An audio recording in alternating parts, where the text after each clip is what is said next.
Señor, te damos gracias por tu amor y te damos gracias por estar aquí con nosotros, Señor. Padre, queremos escucharte, queremos escuchar tu voz a través de tu palabra.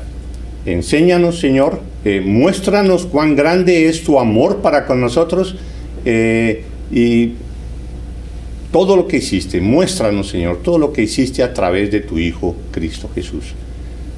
Ponemos en tus manos este sermón, Señor, que seas tú hablándonos a través de tu palabra. Te damos gracias en Cristo Jesús. Amén. Amén. Amén. Vamos a repasar un poquito esos versículos que acabamos de leer, o sea, los que están en Mateo 28, del 1 al 10. Vamos a pegarle una revisada muy rápida. Entonces, pasado el día de reposo, volvemos a los versículos si lo quieren chequear ustedes ahí en sus Biblias. Pasado el día de reposo, al amanecer del primer día de la semana, vinieron María Magdalena y la otra María a ver el sepulcro. Entonces, ahí debemos notar que dicen al amanecer del primer día de la semana, el domingo. Todos sabemos nosotros que el primer día de la semana hoy en día pues es el lunes. En esos días lo que se guardaba era el sábado,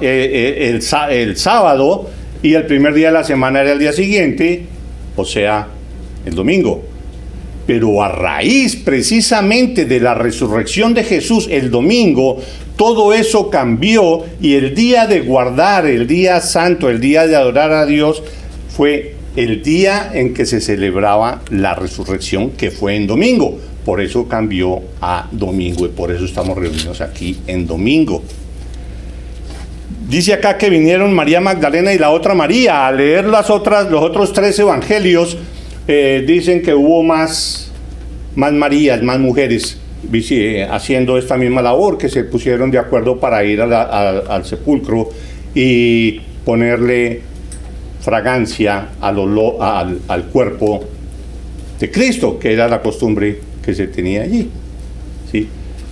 Pero por diferentes circunstancias que tiene su explicación al analizar en detalle cada una de las versiones de los 4 evangelios, todo eso va casando perfectamente. Se formaron por alguna razón 2 grupos de mujeres, un grupo, varias de ellas, el otro grupo, digamos, eran ellas 2, María Magdalena y la otra María, ¿sí?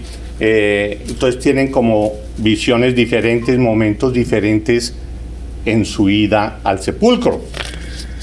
No es que haya una equivocación y que unos dicen una cosa y otros dicen otra, solo que toca estudiarlos muy detalladamente para lograr la concatenación perfecta de los 4 evangelios.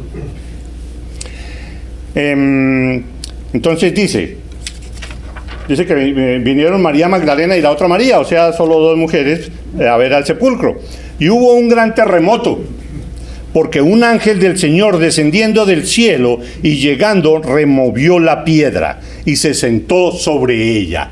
Entonces Jesús está sepultado en esa tumba. Sabemos que de José de Arimatea, uno de los ricos de los fariseos, de los escribas, de los sacerdotes, uno del equipo de los duros de Israel, fue el que prestó esa tumba para que sepultaran a Cristo Jesús. Entonces él murió y llevaron y lo pusieron allí en esa tumba. Los últimos versículos de los evangelios anterior a este momento muestra que las mujeres acompañaron cuando llevaron el cuerpo de Cristo a enterrarlo. Entonces sabían exactamente dónde era, cuál tumba era y cómo fueron lo de la piedra, la cerrada de la tumba con la piedra. Porque muchos dicen por ahí que fue lo que pasó, fue que las mujeres se equivocaron de tumba y fueron a otra, pero no porque ellas sabían exactamente cuál era, porque ellas estuvieron allí el viernes cuando lo enterraron. Movió la tierra, porque un ángel del Señor descendiendo del cielo y llegando removió la piedra. ¿Para qué removía la piedra del ángel? Sabemos muy bien, Muchos de ustedes ya lo saben. Lógicamente, el ángel vino y removió la piedra para que Jesús pudiera salir. Lógicamente, ¿cierto? No. Jesús no necesitaba que estuviera corrida la piedra. Él en su cuerpo glorioso podía atravesar paredes, como lo demostró ese mismo día por la noche cuando llegó al recinto donde estaban reunidos los otros discípulos y los apóstoles. Él, estando todo cerrado, tal como lo dicen los evangelios, estando todo cerrado, él llegó y se apareció en la mitad de la reunión, ahí con ellos. El cuerpo glorioso de Cristo, por medio del cual se podía reconocer que era Jesús por sus facciones, un cuerpo que no es como el de nosotros actualmente, precisamente se le llama cuerpo glorioso. Ese cuerpo glorioso es el que nosotros vamos a tener cuando Jesús nos lleve, el día del rapto nos lleva y nuestros cuerpos serán transformados en cuerpos gloriosos. Y en ese momento ya viene el final, el último paso de nuestra salvación, hasta ese momento cuando seamos glorificados. Entonces, el cuerpo de Cristo tenía esas características. Él les mostró sus heridas, ¿sí? Entonces, es un cuerpo que se puede distinguir, que se puede ver. Incluso pidió comida. Entonces, no es completamente un cuerpo espiritual, porque Él pidió comida. Un espíritu no come, pero Él con su cuerpo glorificado lo podía hacer. Entonces, el ángel vino y removió la piedra. ¿Para qué removió la piedra? Para que las mujeres pudieran entrar y mirar que Él ya no estaba allí. El ángel corrió la piedra para que el mundo entrara, como decía alguien. No para que Jesús saliera, porque Jesús ya había salido, aún con la piedra colocada. Pero eso es lo que nos narra Mateo en este punto.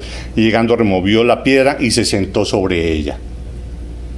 Su aspecto, bueno, y la llegada de quiero que ustedes se trasladen un momento a eso y pongan en sus mentes ese momento y lo que pudieron observar ahí los guardias, las mujeres y lo que pasó ahí en ese momento, para que ustedes se coloquen allá en las sandalias de ellos y ver el momento tan impresionante que tuvo que haber sido.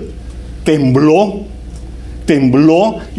tanto que los guardias cayeron y quedaron ahí como muertos, completamente aterrorizados al ver lo que estaba pasando y que se desplaza la piedra y un ángel quedó ahí sentado sobre la piedra esperando a las mujeres para explicarles lo que les explica más adelante. Pero entonces el ángel le dijo a las mujeres, ellos que tengan temor, todo el que quieran, ¿sí? Mas el ángel respondiendo dijo a las mujeres, no temáis vosotras. Los otros, y de miedo, los guardas temblaron y se quedaron como muertos. Ellos quedaron ahí petrificados. Pero el ángel les dijo a las mujeres, ustedes tranquilas, no temáis vosotras, porque yo sé que buscáis a Jesús, el que fue crucificado. Un ángel del Señor que fue enviado precisamente para desarrollar esa tarea. Y le dijeron esas palabras para que se las dijera a las mujeres. El ángel siguió diciéndoles, no está aquí, pues ha resucitado. Esas tres palabras, pues ha resucitado, es la declaración más importante, grande, de mayor significado que puede cada uno de nosotros leer en la palabra de Dios. Pues ha resucitado. Jesús ha resucitado. Ese es el punto crucial, la piedra última de una construcción, lo máximo en lo que se refiere a la obra de Cristo, a su significado, y donde se puede resumir todo lo que significó lo que Él hizo por nosotros. No está aquí, pues ha resucitado, como dijo, porque Jesús lo había predicho varias veces a los apóstoles y a sus discípulos. Y no solo Jesús había dicho eso anteriormente, sino desde el Antiguo Testamento, en varias oportunidades, está en los Salmos y en otros versículos, en que Él resucitará. El Mesías que habrá de venir, Él resucitará y volverá a su gloria. ¿Qué significaba eso? Lo vamos a ver más adelante. ¿Qué significaba esa declaración? Pues ha resucitado. El significado intrínseco de ese hecho y de esas palabras, lógicamente, es que todo ha sido consumado, como tal como Jesús lo dijo en la cruz. Todo ha sido consumado, pero lo importante es, y es aceptado por el Padre. Ese es el significado de la resurrección. Vamos a ver si lo aclaramos un poco más adelante. Por eso es que es tan importante esa aclaración. Él murió y pagó, pero es aceptado por el Padre. La resurrección lo muestra que así es. Venid, ved el lugar donde fue puesto el Señor, para que lo vieran vacío. E id pronto y decid a sus discípulos que ha resucitado de los muertos. Y he aquí va delante de vosotros a Galilea. Allí le veréis. He aquí os lo he dicho. Ya cumplí mi papel, ya se les dijo. ¿Por qué escogió Dios a unas mujeres para recibir este mensaje del ángel de la resurrección de Jesús? ¿Por qué no a los apóstoles? Los apóstoles estaban muertos de miedo, escondidos, allá en esa vivienda, en el aposento. Creo que estaban en el aposento alto, me parece. Muertos de miedo, ellos no se atrevían a salir a la puerta porque los estaban persiguiendo. Pero las mujeres, mucho más valientes que los hombres, y eso sucede hoy en día en muchas ocasiones, gracias a Dios, ellas fueron las encargadas de llevar la noticia más espectacular. Jesús ha resucitado. Entonces ellas, saliendo del sepulcro con temor y gran gozo, fueron corriendo a dar las nuevas a sus discípulos. Entonces miremos ahora las mujeres. Miremos las mujeres. Dice aquí que, bueno, llegaron ellas, vieron al ángel. Miren, aquí no está. Él ya resucitó, aquí no está. Y ellas, al ver toda esa situación y al ángel ahí, tuvo que haber sido un choque para ellas. No sabían ni qué pensar. Esa situación está aquí resumida en estas dos palabras: con temor y gran gozo. Uno no podría ni siquiera tratar de representar esa situación con miedo pero con gozo al mismo tiempo. ¿Cómo hace uno para representar eso? Es una situación difícil de explicar y de sentir lo que sintieron estas mujeres, con temor y gran gozo. Temor de ver todo lo que estaba pasando y ver Jesús resucitó. Ahora, ¿dónde estará? ¿O fue que se lo llevaron? Dicen que resucitó, pero ¿dónde está el cuerpo? Si no lo vemos, pues fue que se lo robaron, o lo pusieron en otro sitio, o lo que sea. Y de ver el poder del ángel y ver cuando ellas llegaron ahí, la piedra ya removida, semejante piedra, y los guardas allá como muertos en otro lado. Tuvo que haber sido de espanto ese momento, pero al mismo tiempo de gozo de lo que el ángel les dijo, pues Él ha resucitado. Ese gozo, sí, el Señor está vivo. E id pronto y decid a sus discípulos que ha resucitado de los muertos. Entonces ellas, saliendo del sepulcro con temor y gran gozo, fueron corriendo a dar las nuevas a sus discípulos. Y mientras iban a dar las nuevas a los discípulos, se les apareció Jesús. O sea que no era que se hubieran robado el cuerpo ni nada por el estilo. Ahí estaba Jesús. La primera aparición de Jesús que hizo a alguien, a ellas dos.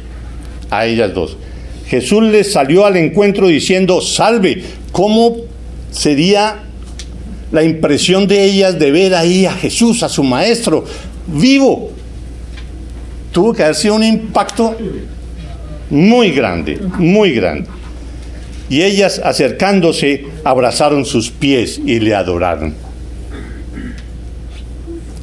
Ahí tuvieron que haber recordado todo lo que él les decía de que él iba a morir y que iba a resucitar al tercer día. Jesús les dijo: no temáis, tranquilas, soy yo. Id, dad las nuevas a mis hermanos para que vayan a Galilea y allí me verán.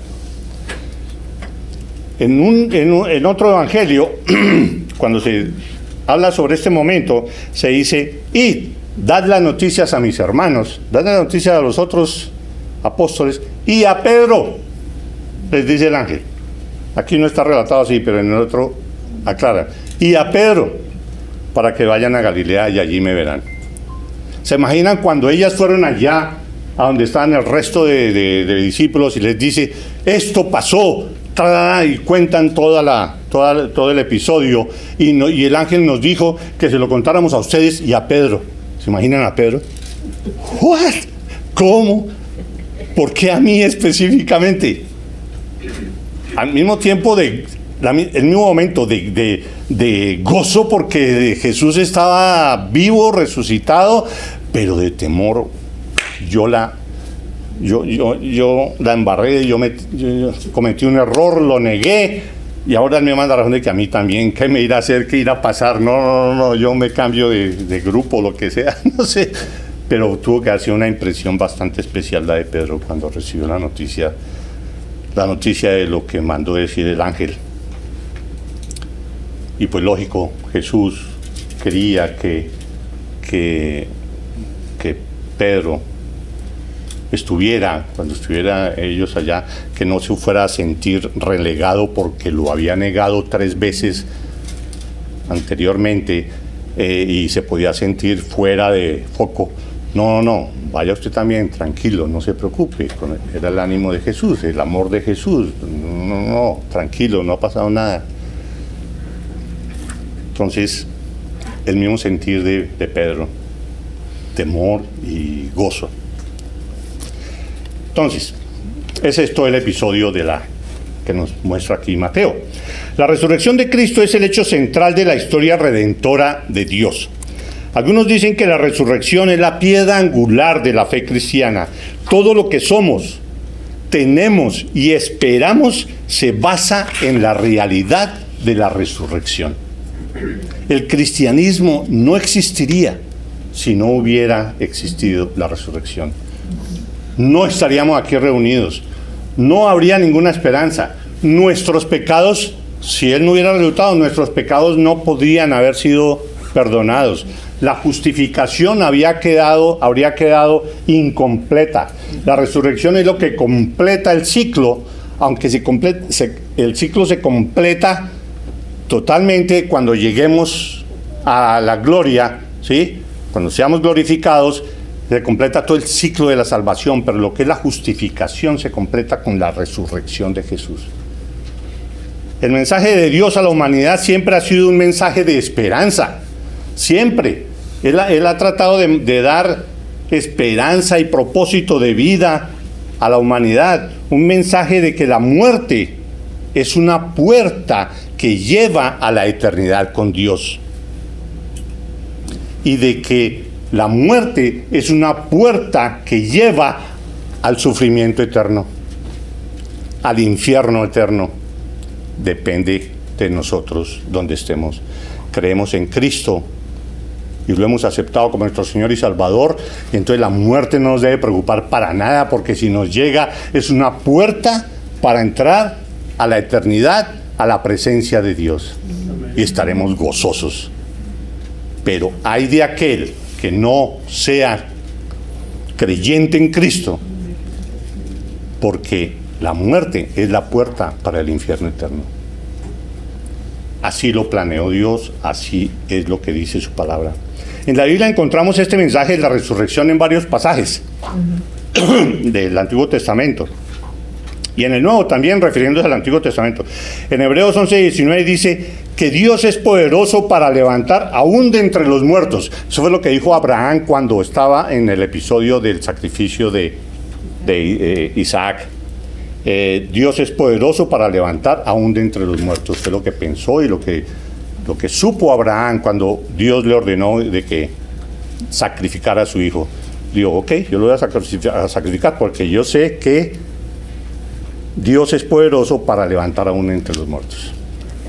Salmo 49:15 dice, Dios redimirá mi vida del poder de la muerte, porque Él me tomará consigo. En Isaías 26:19 dice, tus muertos vivirán, sus cadáveres resucitarán.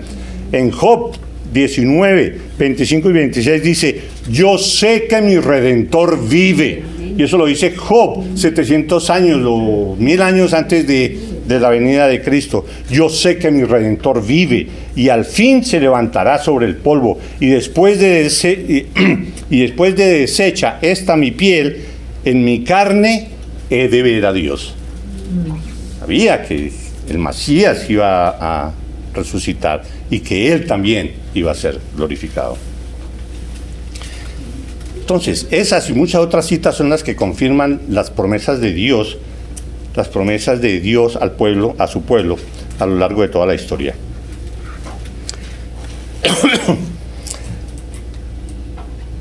Es la resurrección de Cristo la que garantiza nuestra resurrección. Nosotros vamos a resucitar. Y la resurrección de Cristo es la que nos dice que sí, eso es posible. Si eso no se hubiera dado, nosotros estaríamos muertos por siempre. En 1 Corintios 15, del 20 al 22, lo podemos ver claramente. 1 Corintios 15, del 20 al 22, dice, mas ahora Cristo ha resucitado de los muertos. Primicias de los que durmieron es hecho, porque por cuanto la muerte entró por un hombre, o sea, por Adán, cuando Adán pecó, la muerte entró al mundo. Nosotros morimos porque Adán pecó. Y al pecar Adán, todos nosotros nos hicimos pecadores, porque somos de la descendencia de Adán. En ese momento todos hemos muerto, porque por cuanto la muerte entró por un hombre, también por un hombre la resurrección de los muertos. Por medio de Cristo viene la resurrección de nosotros. Porque así como en Adán todos mueren, también en Cristo todos serán vivificados. Pero lamentablemente muchos han negado, despreciado y se han burlado de la verdad de la resurrección de Cristo. Muchos la niegan, desconociendo que solo la muerte y la resurrección de Jesucristo son la única esperanza de salvación y de vida eterna para el ser humano.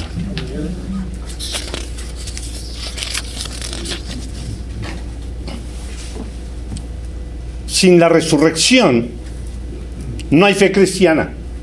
Sin la resurrección no hay salvación, no hay esperanza. Y eso está en 1 Corintios 15, del 13 al 14.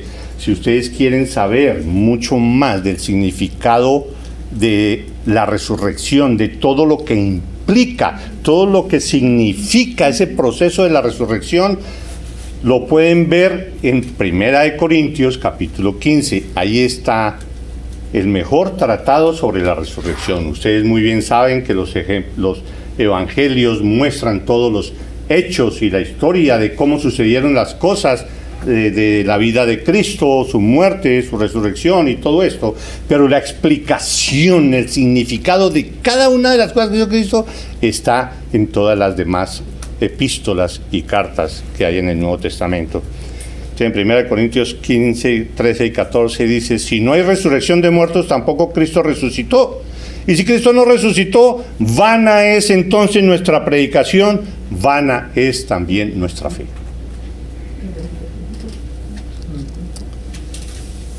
Ahora,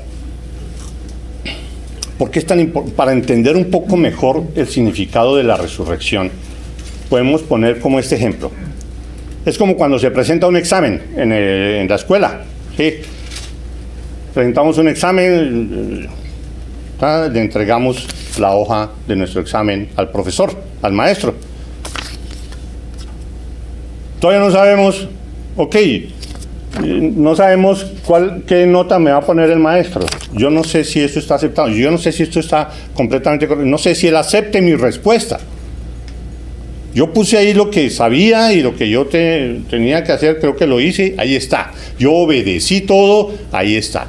Pero falta ver si el profesor acepta lo que yo escribí. Entonces, en ese sentido tenemos que mirar lo de Cristo y mirar lo de la resurrección, ¿sí? Cristo vivió. Para que la resurrección tenga ese significado y esa importancia, la vida de Cristo tenía que haber sido perfecta. La vida de Cristo tenía que haber sido santa. La vida de Cristo tenía que haber cumplido toda la ley. Al haber cumplido toda la ley, Él ya no tenía que morir. Pero Él murió porque estaba llevando tus pecados sobre Él. Estaba llevando los pecados de todos nosotros. Y murió. ¿Para qué? Para satisfacer la justicia de Dios por la ley. ¿Sí? Todos nosotros necesitamos pagar la pena por haber pecado. Jesús no pecó, santo completamente, cumplió la ley, cumplió todo, no tenía que morir, pero Dios le colocó todos nuestros pecados encima y Él pagó allí. Entonces, dos cosas ahí que, digamos, Dios tenía que confirmar y solo Él podía confirmarlo. Que su vida, que la vida en realidad era completamente santa, que ese sacrificio era de un cordero completamente sin mancha y sin arruga y sin ninguna falta. La vida de Cristo. Una condición. Y la otra, que el pago de su vida era suficiente para Dios aplicar su justicia por los pecados tuyos y por los pecados míos y por los pecados de todos. Que la muerte de Él era suficiente. Él tenía que decir, Dios tenía que decir, ok, sí, certifico que Jesús es santo. No cometió ningún pecado. Y su muerte, sí, la acepto como pago suficiente a mi justicia, a mi ira por el pecado. ¿Cómo muestra eso Dios? Resucitando a Cristo. Y eso fue lo que hizo. Entonces es la confirmación de todo. Es la confirmación de todo el proceso de salvación. Ya podemos ser salvos. ¿Cómo podemos ser salvos? ¿Qué es lo que tenemos que hacer para ser salvos? Ya aclaramos de que nosotros tenemos que ser salvos de la ira de Dios. Y de eso trata la salvación. Somos salvos de la aplicación de la justicia de Dios a todo hombre que es pecador. Todo hombre que es pecador merece la muerte, aplicada por la justicia de Dios. La ira de Dios debe caer en él. Así está establecido en su palabra y así Él lo estableció desde un comienzo. ¿Sí?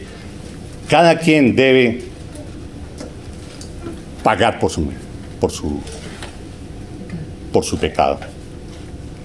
Pero entonces, Él decidió en la eternidad salvar a muchos, y eligió a muchos.